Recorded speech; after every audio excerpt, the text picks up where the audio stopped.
नमस्कार, आप देख रहे हैं the social Bangla voice of democracy और मैं आपके साथ दीपंकर। हर दिन हर एक मुद्दे के ऊपर हम चर्चा करते हैं। आज जिस मुद्दे के ऊपर हम चर्चा करेंगे वो है त्रिपुरा के मौजूदा राजनीतिक हालात, और उस मुद्दे के ऊपर चर्चा करने के लिए हमारे साथ आज जुड़ेंगे एआईसीसी के नेशनल सेक्रेटरी और त्रिपुरा के महाराजा मिस्टर प्रद्युत किशोर देवबर्मन। महाराजा, पहले आपको द सोशल बांग्ला में बहुत बहुत स्वागत है। जो चीज़ जानना चाहते हैं, फिलहाल 2 या 3 दिन पहले जो माधवबाड़ी में जो हादसा हुआ है उसके बाद आप सफ़र करके आए हैं उस जगह पर। क्या आज मौजूदा हालत क्या है? नहीं, मौजूदा हालत सिर्फ माधवबाड़ी में नहीं है। आपको देखना पड़ेगा कि हर चीज़ में अगर स्टेट गवर्नमेंट लापरवाही दिखाए, माधवबाड़ी में जो शूटिंग जो फायरिंग हुआ है वो एक लॉ एंड ऑर्डर का मामला है। लेकिन उससे पहले जो सिटीजनशिप अमेंडमेंट बिल जो हमारे प्रधानमंत्री नरेंद्र मोदी जी ने कचार में आकर, सिलचर में आकर उन्होंने जो भाषण दिया, वो एक पॉलिटिकल मुद्दा उन्होंने बनाया है इलेक्शन के पहले। ये सब इलेक्शन के पहले क्यों होता है?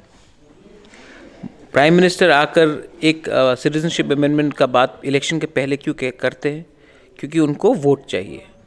और ये सब जो हो रहा है वो स्टेट के लिए और देश के लिए अच्छा नहीं है। जो फायरिंग हुई माधवबाड़ी में, टीएसआर को इतनी एक्सेसिव फोर्स की दरकार थी ही नहीं, लेकिन उन्होंने की। और उसके बाद जो खामोशी है हमारे स्टेट लीडर्स से, जो खामोशी है हमारे रीजनल पार्टी से, उसमें हमको बहुत आश्चर्य लगता है। क्योंकि आप सत्ता पूरे ज़िंदगी में तो सत्ता में तो नहीं रहेंगे। मेरी माँ भी एमपी रह चुकी है, मिनिस्टर रह चुकी है, मेरे फादर भी एमपी रह चुके हैं। मैं सबसे अच्छे तरीके से जानता हूँ ये 5 साल का सरकार है, 5 साल का सत्ता है। उसके बाद आपको जाकर अपने लोगों को कुछ जवाब देना पड़ेगा। आप सत्ता पावर के लिए चुप रह जाएंगे इतने महत्वपूर्ण मुद्दे में, तो स्टेट का क्या होगा, हमारे लीडर का भविष्य क्या होगा, ये आप ही जानते हैं सबसे अच्छा।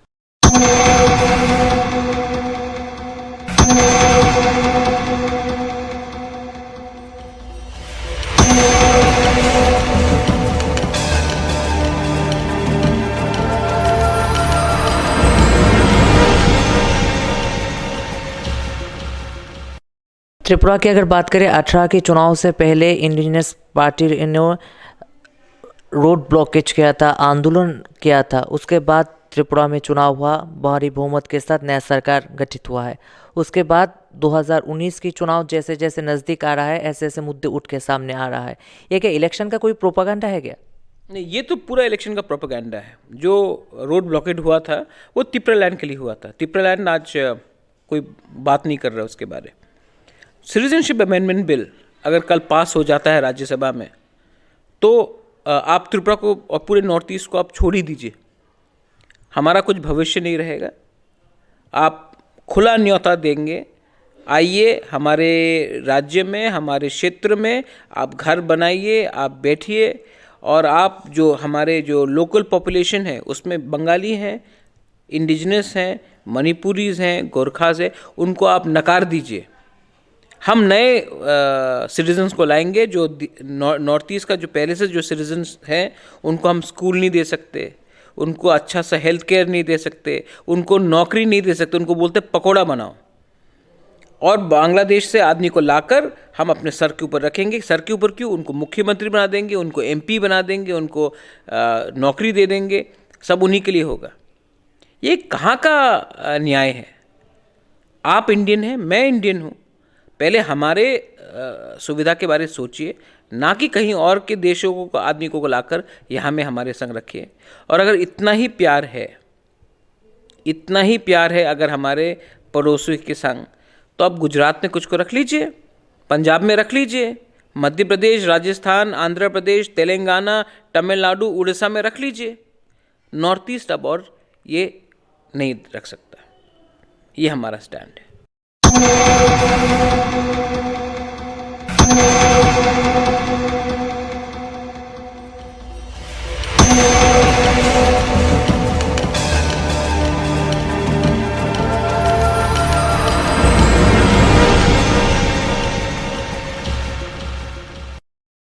माधवबाड़ी में जो हादसे हुआ था उसके बाद जो लोग जख्मी हुआ है उन लोगों का अभी भी इलाज चल रहा है। स्टेट गवर्नमेंट से अभी भी कुछ डिक्लेरेशन नहीं हुआ, क्योंकि इलेक्शन के पहले अगर हम बात करें तब कोई हादसा होता है तो स्टेट गवर्नमेंट जो नहीं था उस वक्त ऑपोजिशन पार्टी में थे यानी कि भाजपा, वो लोग आर्थिक पैकेज का डिक्लेरेशन देते थे। अभी तक इन लोगों के लिए कोई डिक्लेरेशन नहीं है। आप फिलहाल उस जगह पे गए थे कल और आपने घोषणा दिया था कि आप अपनी पॉकेट से हेल्प करेंगे। ये क्या मुद्दा चल रहा है? आपको कैसा कि कोई कुछ घपला लग रहा है कि इस मुद्दे के ऊपर?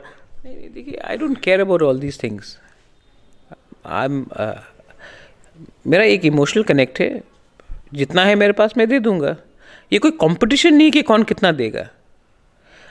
मैं आपको, आप लोग मीडिया में हैं, आप लोग भी थोड़ा सा माइंड रिफ्रेश कीजिए। हर चीज़ में आप लोग पॉलिटिक्स लाते हैं। अगर आप आकर मुझे कल कहेंगे कि मेरी माँ को बीमारी है, मुझे थोड़ा सा हेल्प कीजिए, मैं आपको हेल्प करूँगा, इसको भी इलेक्शन का मुद्दा बना देंगे आप लोग। मैंने हेल्प किया है, इसको जितना मेरे पास है मैंने दिया है, और मुझे जाकर सब जगह में जाकर अनाउंसमेंट तो नहीं करना कि मैंने इतना दिया, आपने कुछ क्यों नहीं दिया। ये उनके ऊपर है, उनको देना तो दीजिए, ना देना तो मत दीजिए, वो उनके ऊपर है। उनको आप, वो सरकार के ऊपर है। मैंने जो किया है अपने दिल से किया है, और दिल थोड़ा बड़ा करे ना, थोड़ा दिल बड़ा करे। हर चीज़ में मैंने 50 रुपये दिया और पूरे जाके मीडिया में बोल दे मैंने 50 रुपये दिया। मैं जो दे रहा हूँ मैं दे रहा हूँ, जो मेरे हैसियत है, जो मेरा औकात है, वो मैं दे रहा हूँ। सरकार को जो देना है वो देंगे, अगर नहीं देंगे तो उनको जवाब देना पड़ेगा। वो जवाब अब उनसे पूछिए। मेरा जहाँ तक है, मैं अपने लोगों को मदद करने जाता हूँ। मैंने पहले भी बहुत मदद की है, मैं उसमें पब्लिसिटी नहीं मांगता हूँ। जो मैं करूँगा वो आप सामने देखेंगे। मैं वैसे लोग नहीं हूँ कि जो घोषणा करके मैंने इतना दिया, आपने क्यों नहीं दिया, वो सब मेरे कल्चर में नहीं है। आपकी अगर पुरखों की बात करें तो त्रिपुरा की उन्नति के लिए बहुत से प्रकल्प बोलिए या कुछ घोषणा बोलिए, कुछ ना कुछ किया था आपके पुरखों के लोगों ने। आप भी कुछ ना कुछ कर रहे हैं। अभी स्टेट गवर्नमेंट से आपका क्या डिमांड है इस तरह की घटने को रोकने के लिए? मेरा कुछ डिमांड नहीं है। मैं डिमांड तभी करता हूँ जब मैं कुछ उम्मीद रखता हूँ। इस समय मैं उम्मीद नहीं रखता हूँ। मेरा डिमांड है एक ही, आप सिटीजनशिप अमेंडमेंट बिल को हटाइए, ऑब्जेक्ट कीजिए, अपोज कीजिए। करेंगे? करेंगे? कोई हिम्मत है किसी में कि सरकार से बोलने के लिए कि मैं अपोज करता हूँ सिटीजनशिप अमेंडमेंट बिल? एक ही सिंगल पॉइंट डिमांड, आप सिटीजनशिप अमेंडमेंट बिल को अपोज कीजिए। पहले त्रिपुरा के बारे सोचिए, तब सेंटर के बारे सोचिए। आपको त्रिपुरा के लोगों ने इलेक्ट किया है, दिल्ली ने आपको नहीं बनाया है। तो पहले आप सिटीजनशिप अमेंडमेंट बिल का आप अपोज कीजिए, पास कीजिए रेजोल्यूशन कि ये नॉर्थ ईस्ट में नहीं होगा, त्रिपुरा में नहीं होगा, आप कहीं और रखिए। मैं सपोर्ट करूँगा, लेकिन मैं डिमांड नहीं करता हूँ क्योंकि मुझे उम्मीद नहीं है। अब सवाल भाजपा के जो लीडर है उन लोगों का दावा है नॉर्थ ईस्ट को कांग्रेस मुक्त कर दिया है। अगले 19 चुनाव में भारी बहुमत के साथ दोबारा मोदी के नेतृत्व में भाजपा का सरकार गठित होगा। आप नेशनल कांग्रेस के सेक्रेटरी रहे हैं, क्या मैसेज देंगे और क्या आपका रुझान होगा अगले दिनों के लिए? नहीं, मोदी कांग्रेस मुक्त तो हो गया है, अब नॉर्थ ईस्ट भी मुक्त कर दीजिए, बांग्लादेश को भर दीजिए नॉर्थ ईस्ट में। कांग्रेस को तो हमने हटा दिया है, अब किसको रख रहे हैं? बांग्लादेशी को रखेंगे। और पॉलिटिक्स ऐसा नहीं होता, पॉलिटिक्स ऐसा नहीं होता।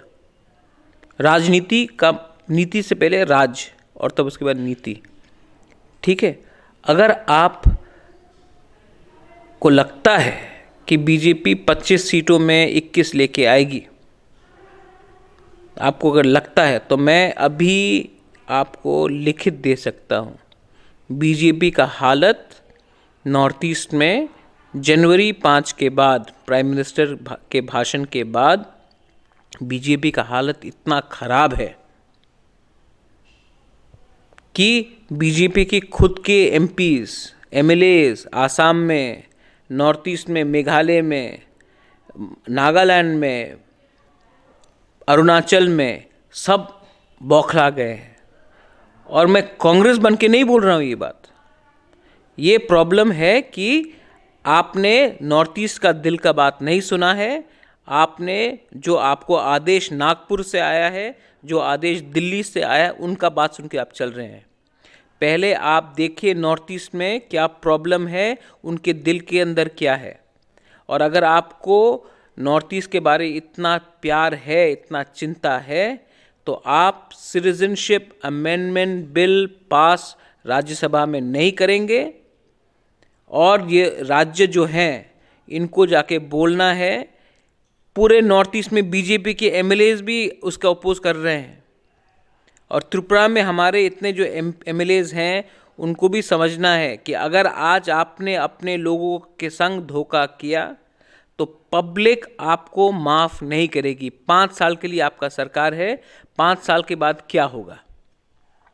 जनता इतना आसानी से धोखा को माफ़ नहीं करती है। ये हमारे संग धोखा हो रहा है, और पोस्ट मुझे भी मिल सकता था, पद मैं भी ले सकता था, पैसे मेरे पास भी आ सकते हैं, लेकिन अगर आज मैंने बेईमानी की अपने लोगों के साथ, तो बाद में हम शक्ल नहीं दिखा सकेंगे अपने लोगों के संग। कुछ चीज़ में ऑनेस्टी और इंटीग्रिटी बहुत इंपॉर्टेंट होती है पब्लिक लाइफ में। इन लोगों को ये सोचना चाहिए। पद लेकर, पोस्ट लेकर चुप बैठने से आज आप अपना ही नुकसान कर रहे हैं। हर जाति के लिए एक ही मैसेज है कि आप देखिए षड्यंत्र क्या हो रहा है। आज आप एक समय आपने ट्राइबल और बंगाली के बीच में झगड़ा लगाया, इंडिजिनस ट्राइबल्स और बंगालीज के बीच में झगड़ा लगाया, कल मुसलमान और हिंदू के बीच में झगड़ा लगाएंगे, परसों मणिपुरी और तिपरासा के बीच में झगड़ा लगाएंगे। ये झगड़ा लगाकर पोलराइज कर आप यूपी बनाना चाहते हैं, आप गुजरात बनाना चाहते हैं। स्टेट का एक कल्चर है। जिस दिन हम लोग हंगराई बनाते हैं उसके नेक्स्ट डे हम लोग संक्रांति भी बनाते हैं। पूजा में हम लोग आते हैं, कार्ची में आप लोग भी आते हैं। तो एक कल्चर है स्टेट का। ये क्या कल्चर को आप बर्बाद करना चाहते हैं? क्या हमने जिंदगी में नहीं देखा त्रिपुरा में गणपति बप्पा मौर्य। मैं भी बहुत पूजा करता हूँ गणेश भगवान का, लेकिन त्रिपुरा का एक अलग कल्चर है। आपने वो कल्चर को बर्बाद कर दिया। डांडिया करेंगे अब हम लोग पूजा को छोड़ के, सुबराय का पूजा नहीं करके हम लोग अब कुछ और करेंगे। आप कल्चर को नहीं समझते, बाहर से कल्चर को यहाँ लाके बैठाते हैं। आपका मेरा एक ही मैसेज है, त्रिपुरा का एक हिस्ट्री है, एक इतिहास है, एक कल्चर है, एक कैरेक्टर है। जो लोग नहीं समझते ना, वो बर्बाद करना चाहते हैं।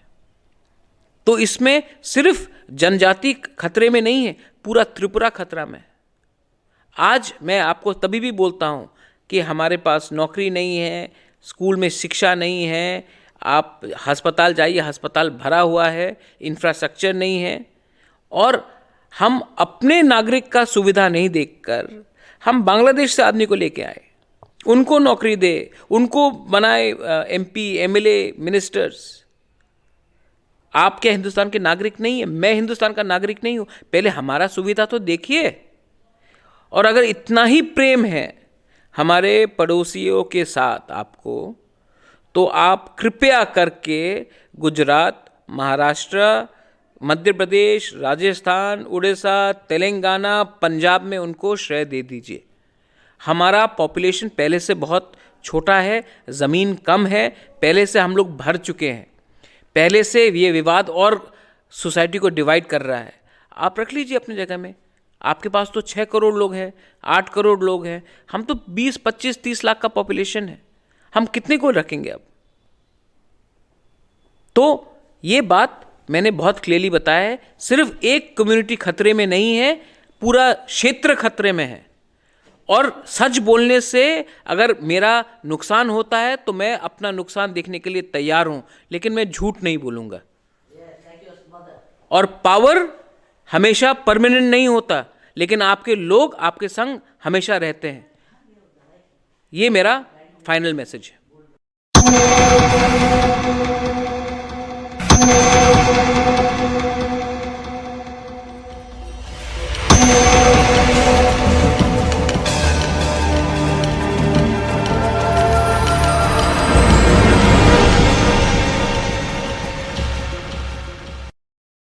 चैन, अमन और शांति का प्रदेश है त्रिपुरा। यहाँ में हर वर्ग, हर समुदाय के लोग रहते हैं। पिछले कई दशकों से त्रिपुरा में चैन और अमन का वातावरण चल रहा था।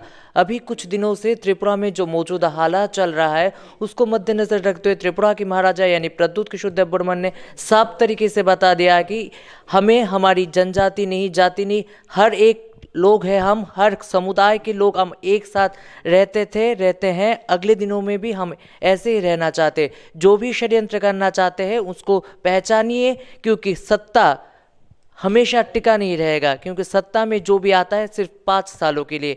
वही मैसेज देना चाहते थे पूरे देश और त्रिपुरा प्रदेश के लोगों के लिए त्रिपुरा के महाराजा प्रद्युत किशोर देवबर्मन।